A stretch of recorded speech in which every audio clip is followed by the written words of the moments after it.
ওলির কাছে চাওয়া পাওয়ার কিছু জিনিস আছে। কেউ আসে নেতে আর কেউ খালি হাতে চলে যায়। কুমিরের সামনে আমরা নামছি, কুমিরের মাথায় আমি হাত দেওয়ার সৌভাগ্য হয়েছে। আমাকে কোনো রকম কুমির হিংস্র আচরণ দেখায়নি। আমি একটা টোকাই ছেলে, মাঝে মাঝে থাকি জেলে, গরিব বলে আমার জামিন হলো না না না, আমারে কেউ লাতি গালি দিও না।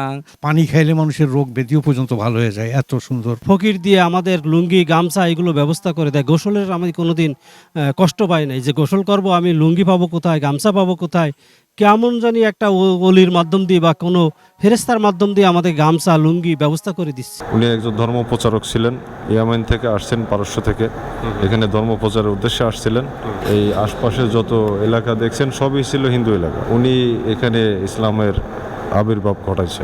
সবচেয়ে ভালো লাগছে আমাদের খাজা খানজাহান আলী বাংলাদেশের বড় এবং উত্তম এবং সবচেয়ে সেরা এবং তাই সে শ্রদ্ধাশীল। উনি এখানে 360টা পুকুর দিঘি কাটিছে।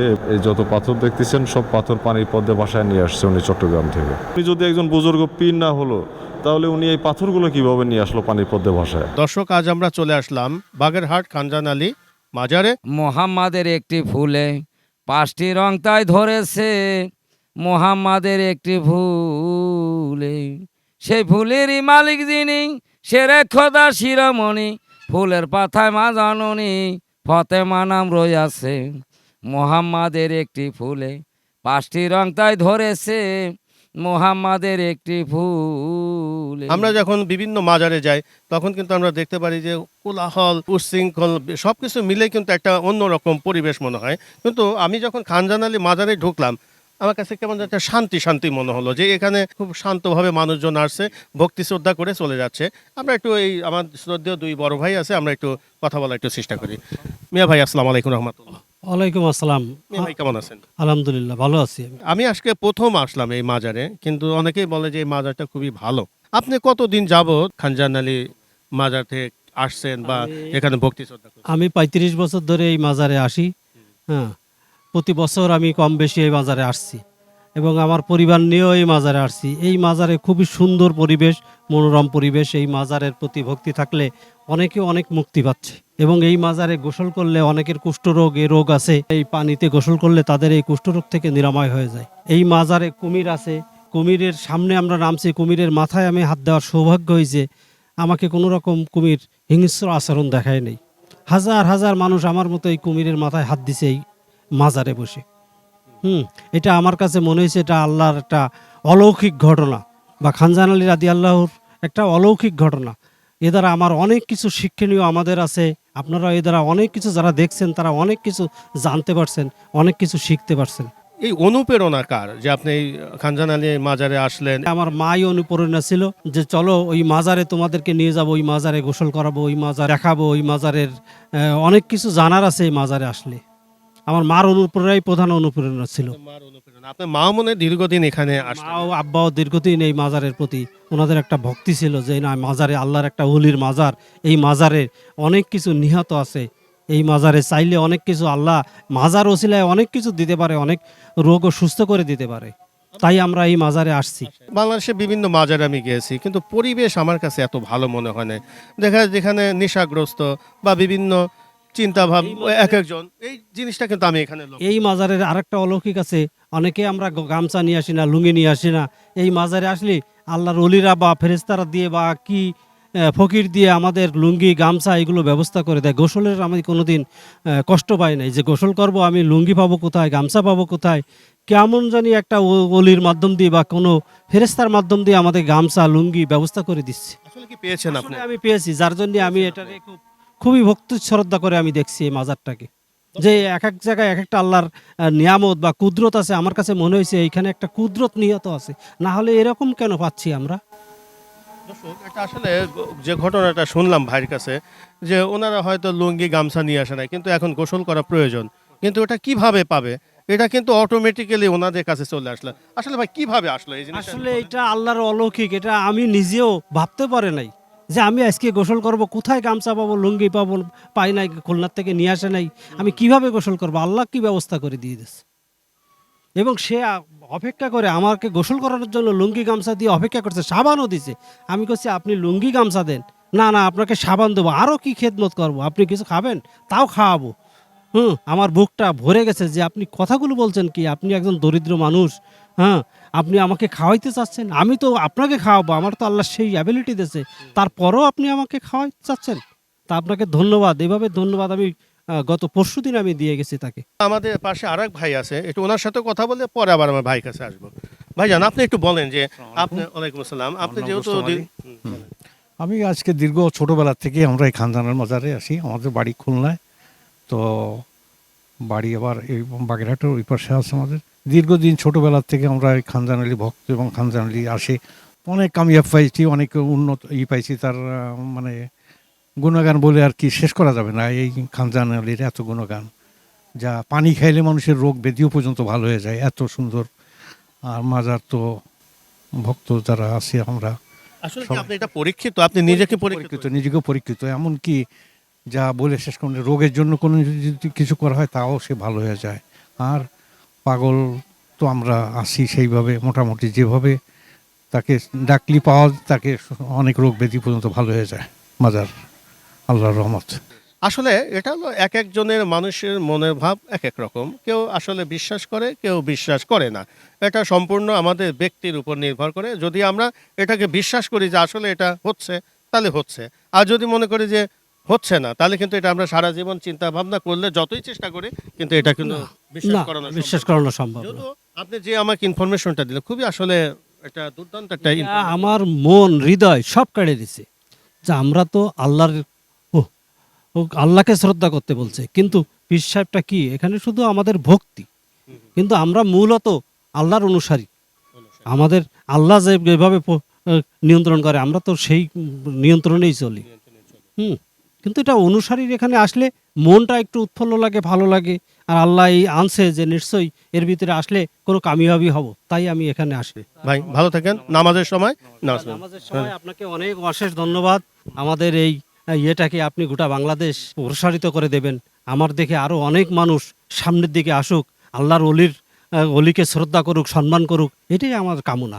দর্শক, এখন কিন্তু আমরা আছি খানজান আলী মাজারে। দেখতে পাচ্ছেন আমার পাশে কিন্তু খানজান আলীর মাজার, এবং এই মাজারে বিভিন্ন ভক্তরা কিন্তু বসে তার ধ্যানে আছে, তার প্রার্থনা করছেন। আমরা সেটা তুলে ধরার চেষ্টা করছি। দর্শক দেখতে পাচ্ছেন এই যে খানজান আলী মাজার, এখানে এই মাজারটার মধ্যে কিন্তু উনি শায়িত আছেন, আমরা দেখানোর চেষ্টা করছি।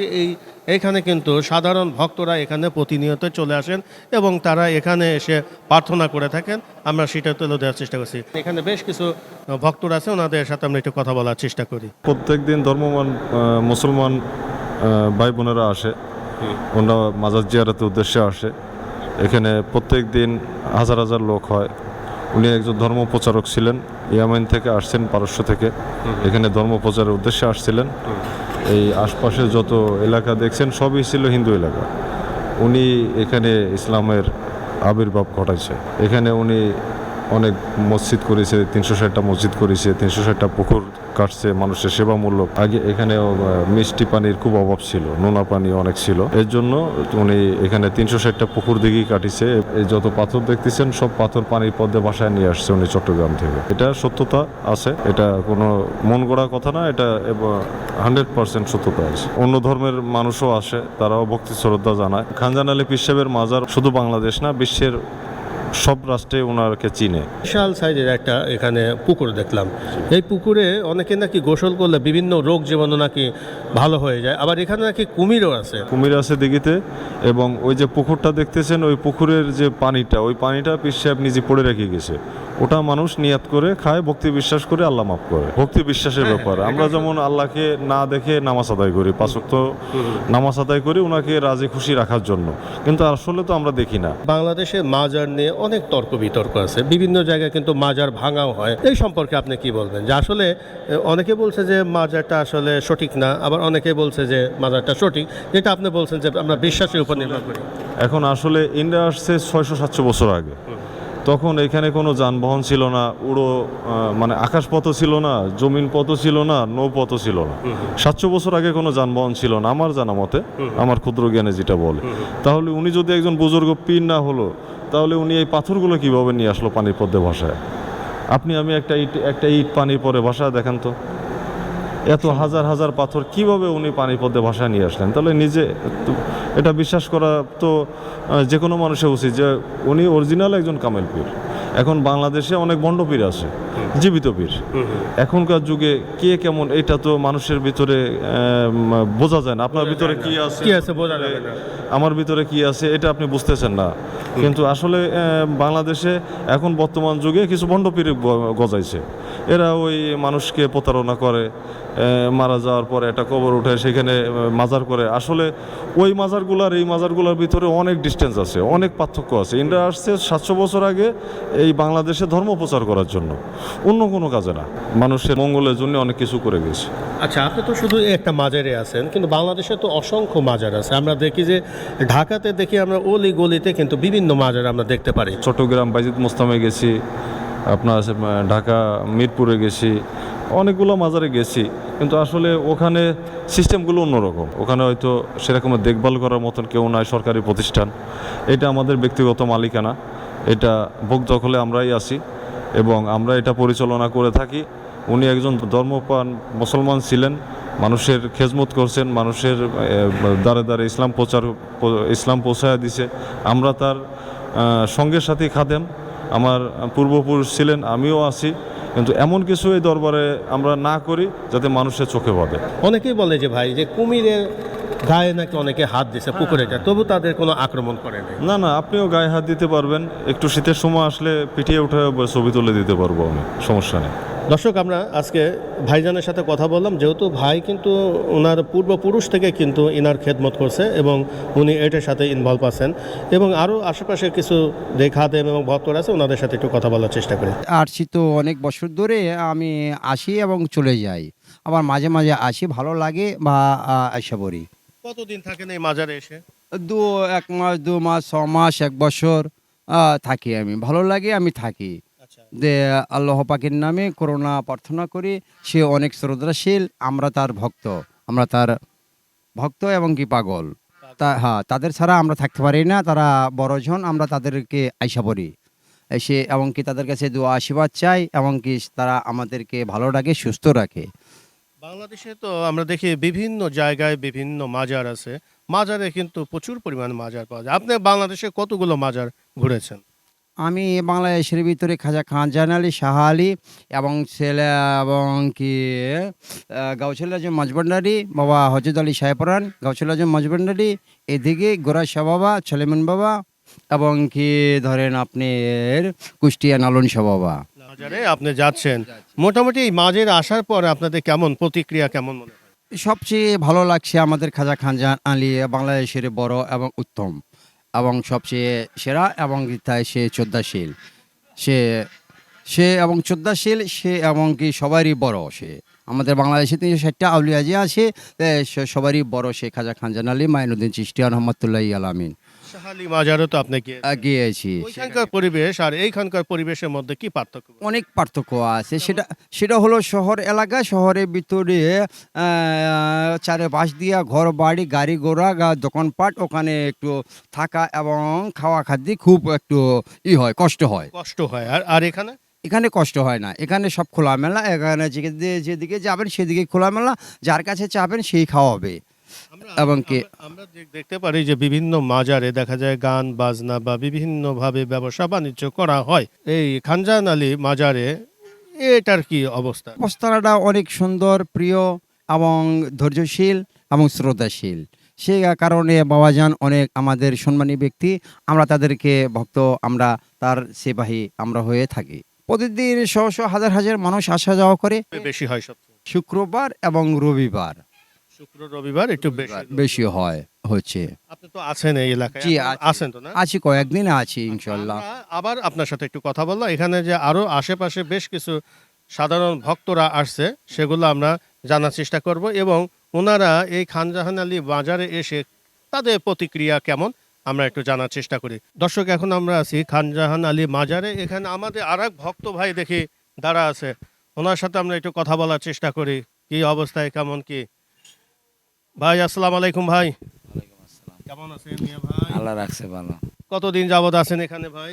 60 বছর। সবাই আসে যায়, থাকে, খায়, যার যেটা ভালো লাগে সেটা সে করে। আপনি কি শুধু এই মাজারেই থাকেন নাকি বাংলাদেশে তো আমরা দেখি বিভিন্ন সব জায়গা করি, সব মাজারে করি। কোথায় কোথায় গেছেন একটু বলেন না। আমি আজমির শরীফ গেছি 3 বার। তারপরে তারপর সিলেটে যাই, ঢাকা যাই, শাহালি, সিলেট শাহজালাল বাবার মাজার, খানদান বাবার মাজার, তারপর ভান্ডার শরীফ, আটরশি ঘুরছি। আমি 1-150 মাজার ঘুরছি। তাহলে তো আপনার বিশাল অভিজ্ঞতা, 60 বছর এই মাজারে আছেন, তাহলে তো আপনি লম্বা টাইমই আসলে এই লাইনেই আছেন। আপনি তো বিভিন্ন মাজার দেখছেন, 1-150 মাজার দেখেছেন, ভারতে গেছি প্রায় 200-র উপরে দেখেছি। 200-র উপর দেখে আসছেন, বিভিন্ন জায়গা বিভিন্ন পরিবেশ দেখেছেন। এখানকার পরিবেশ সম্পর্কে একটু বলেন। ভালো, সবাই তো ঘরে ভরে যায়, খাওয়া দাওয়া করে ঘরে ভরে, এই এছাড়া কিছু না, সবাই ভালো আছে। না, সবাই ভালো আছে, আমি বলতেছি যে যেহেতু আপনি একাধিক মাজার দেখেছেন, আপনার অভিজ্ঞতাটা অন্যরকম। কিন্তু আমরা এখানে এসে দেখলাম যে এখানে পরিবেশটা সুন্দর আছে, খুবই শান্ত সুস্থ পরিবেশ। সবাই ভালো আছে, এটাই দরকার, সবাই ভালো আছে, এটাই সব। যেমন আমরা শাহালি মাজারে দেখি যে প্রচুর পরিমাণে লোকজন হয়, ওখানে আবার বিভিন্ন ওইখানেও আর লাখে লাখে লোক আসে যায়, লাখে লাখে, সারাদিন সারা রাত চলে। আমরা দেখি যে একটু ব্যবসা বাণিজ্য করে এখানে মাজারে। এখন সে কেডা কি করে ওটা দেখার দরকার নাই, যার কর্ম সে করে। আপনি যেরকম মনে হয় আমরা আইছেন, ভালো লাগছে, আপনি আইছেন, আর একজনে ভালো লাগছে আইছে, আছে না? হুম, হুম। সবাই তো আর এক সমান না, সবাই বিভিন্ন ধরনের বিভিন্ন কর্ম নিয়ে চলে আসে, যে মাজারে ভক্তি দিই, ভালোবাসে অলিরে, এই জন্য আসে। আচ্ছা ভাই, আমি একটা জিনিস জানতে চাই, মাজারে যে আপনারা আসছেন, তাই না, অবশ্যই একটা চাওয়া পাওয়া তো আছে নাকি? এখন আপনি যেটা চেয়েছেন এখানে ওরকম কি আপনি পেয়েছেন? যেহেতু আপনি আমি পাইছি আজমির শরীফ, খাজা মঈনুদ্দিন চিশতি রহমতুল্লাহ, আজমির শরীফে যা চেয়েছেন তাই কি পেয়েছেন? ইনশাল্লাহ আল্লাহ দিছে আমারে। দিছে? আর এখানে কি কি অবস্থা? এখানে তো তার হবে, এতেও খানদান বাবার গুরু ছিলেন বখতিয়ার কাকি, বখতিয়ার কাকির গুরু ছিলেন খাজা মঈনুদ্দিন চিশতি রহমতুল্লাহ। কি বলছি, এই তারা তো খাজা বাবা আর বড় পীর এরা পাঠাই দিয়েছেন, এগো 12 আউলিয়া পাঠাই দিয়েছেন বাংলাদেশে, এক এক জায়গায় এক এক স্থান নিয়ে এনেছেন। এই আপনারা ভালোই আছেন তাহলে নাকি? আল্লাহ রাখছে, বলো আপনারা ভালো থাকেন, দোয়া করি। আমরা এটাই চাই। অনেকেই দেখা যায় যে এই মাজার নিয়ে একটু গজল টজল গায়, আপনি কি একটু আমাদের একটু শোনাতে পারবেন নাকি? যেহেতু আপনি দীর্ঘদিন এই আল্লাহর একজন বড় অলি, তার সাথে আপনারা আছেন এবং তার গুণগান গাচ্ছেন, তার আদর্শ মেনে চলার চেষ্টা করছেন, এই গজল সম্পর্কে শুনবেন, গজল তো যদি বলেন তাহলে আমাদের জন্য একটু ভালো হয়। আচ্ছা, কারণ আচ্ছা। সাধারণ মানুষ একটু শুনতে চায় যে যে মাজারে অনেকে যায়, ওখানে এখানে প্রিয় অলিরা থাকে, তাদের সম্পর্কে অনেকে জানতে চায়, ঠিক বুঝতে আছে। চায়। মোহাম্মদের একটি ফুলে 5টি রং তাই ধরেছে, মোহাম্মদের একটি ফুলে, সেই ফুলেরই মালিক যিনি, সেরে খোদা শিরোমণি, ফুলের পাতায় মা জাননী, ফতেমা নাম রয়েছে। মোহাম্মদের একটি ফুলে 5টি রং তাই ধরেছে, মোহাম্মদের একটি ফুলে, সেই ফুলে আছে 2জন, ইমাম হাসান হয়েছেন 2টি রতন, 5 ফুলে হয় পাক পাঞ্জাতন, 5 ফুলে হয় পাক পাঞ্জাতন, 4 কুলেতে রয়েছে। মোহাম্মদের একটি ফুলে 5টি রং তাই ধরেছে, মোহাম্মদের একটি ফুলে, সেই ফুলের এক বিন্দু, খাজা গরিব নওয়াজ দীনবন্ধু, পার করিবে ভব সিন্ধু, মনসুর আলী বলেছে, যার নাম আয়নাল হক। পার করিবে ভব সিন্ধু, মনসুর আলী বলেছে। মোহাম্মদের একটি ফুলে 5টি রং তাই ধরেছে, মোহাম্মদের একটি ফুলে। অনেক কিছু জানেন, অনেক কিছু বোঝেন। আমাদের অলি আল্লাহদের মাঝে অনেকেই আসলে নিজেকে সুপে দেয়, অনেক বিভিন্ন লোকের বিভিন্ন ধারণা থাকে। আসলে এক একজনের মনোভাব এক এক রকম, কেউ ভালোভাবে নিচ্ছে, কেউ মন্দভাবে নিচ্ছে, কেউ যার আসে, যা কর্ম। শোনেন, কেউ আসে নেতে, ওলির কাছে চাওয়া পাওয়ার কিছু জিনিস আছে, কেউ আসে নেতে, আর কেউ খালি হাতে চলে যায়, যায় না, সারা জীবন রাস্তা রাস্তায় কান্দে, কান্দে না, আছে অনেক মানুষ আছে এরকম। জ্ঞান হলো বড় জিনিস, কলম বড় জিনিস না, জ্ঞানটা বড় জিনিস। এই জ্ঞান দিয়ে কলম হয়, সব কিছু করা যায় না, মিথ্যা বলছি। জ্ঞান দিয়ে পৃথিবীর সব কিছু করা যায়, কিন্তু জ্ঞান তো সবার মধ্যে এক সমান না, নাকি? আমাদের মানুষের মধ্যে কারো একটু বেশি আছে, কেউ কম বেশি কেউ আছে। কম বেশি আছে, কম বেশি। কেউ অল্পতেই অনেক কিছু বোঝে, পাইয়ে আবার যায়। কেউ অনেক কিছু করেও দেখা যায় একটু কম। হ্যাঁ, কম আছে আছে, বোঝে। বাদান আছে। আপনার নামটা কি? আপনি আমার নাম মোহাম্মদ ওমর ফারুক পাগল। ওমর ফারুক। হ্যাঁ, ও পাগল। টিভিতে পাবেন, আচ্ছা। নেটে পাবেন, সব জায়গায় পাওয়া যায়। হ্যাঁ পাওয়া যাবে। যেহেতু আমরা এখানে খানজাহান আলী মাজারে আসছিলাম, আমরা ভাইয়ের কাছে অনেক ভালো ভালো কথা শুনলাম। আমরা শেষ মুহূর্তে আর একটা সুন্দর একটা গজল শুনতে শুনতে আমরা আজকের মতো এখান থেকে বিদায় নেব। আগামী কোনো পর্বে আবারও দেখা হবে। আমার ওমর ভাই, আমার কাছে কিন্তু খুবই ভালো লাগলো ওনার কথাবার্তা, বা উনি যে একটা এখানে গজল গাইলেন, খুব মজা লাগলো। এই জন্য আমি চাই যে ওনাকে দিয়ে আমরা আজকের এই প্রোগ্রামটা শেষ করতে। ভাই আমরা একটু শেষ করব ভাই, আপনাকে একটু কষ্ট দিচ্ছি, আবার একটা সুন্দর, আপনার সুরও খুব সুন্দর লাগলো। এবং হ্যাঁ, শুনুন। আমি একটা টোকাই ছেলে, মাঝে মাঝে থাকি জেলে, গরিব বলে আমার জামিন হলো না। আমি একটা টোকাই ছেলে, মাঝে মাঝে থাকি জেলে, গরিব বলে আমার জামিন হলো না না না। আমারে কেউ লাতি গালি দিও না বাহিরে, আমারে কেউ লাতি গালি দিও না। নেতারা খায় কোষ্ঠী বিহার, সালায় দামি গাহারি, জেলখানাটা এখন আমার হইল বসত বাড়ি গো, হইল বসত বাড়ি। বেবে দেখেন জ্ঞানী গুণী, কেন আমি কুকাত খুনি, বেবে দেখেন জ্ঞানী গুণী, কেন আমি কুকাত খুনি। দেশবাসী ঘৃণা করে আমারে হে আমারে, চলে যাব দুদিন পরে কবরে বাহিরে, চলে যাব দুদিন পরে কবরে। আমি একটা টোকাই ছেলে, মাঝে মাঝে থাকে জেলে, গরিব বলে আমার জামিন হলো না না না। আমারে কেউ লাতি গালি দিও না বাইরে, আমারে কেউ লাতি গালি দিও না। মা বাবা হারিয়ে জানলি, পেলাম কত কষ্ট, জেলখানাটা এখন আমার জীবন করলো নষ্ট গো, জীবন করলো নষ্ট। মা বাবা হারিয়ে আমি পেলাম কত কষ্ট, জেলখানাটায় আমায় এখন জীবন করলো নষ্ট গো, জীবন করলো নষ্ট। ভেবে দেখেন জ্ঞানী গুণী, কেন আমি কুকাত খুনি, দেশবাসী ঘৃণা করে আমারে হে আমারে, চলে যাব দুদিন পরে কবরে বাইরে, চলে যাব দুদিন পরে কবরে বাইরে, চলে যাব দুদিন পরে কবরে। ধন্যবাদ ধন্যবাদ ধন্যবাদ। দর্শক, আমরা ওমর ভাইয়ের এই সুর মিলেই আজকের মতো বিদায় নিচ্ছি। সবাই ভালো থাকেন, আল্লাহ হাফেজ।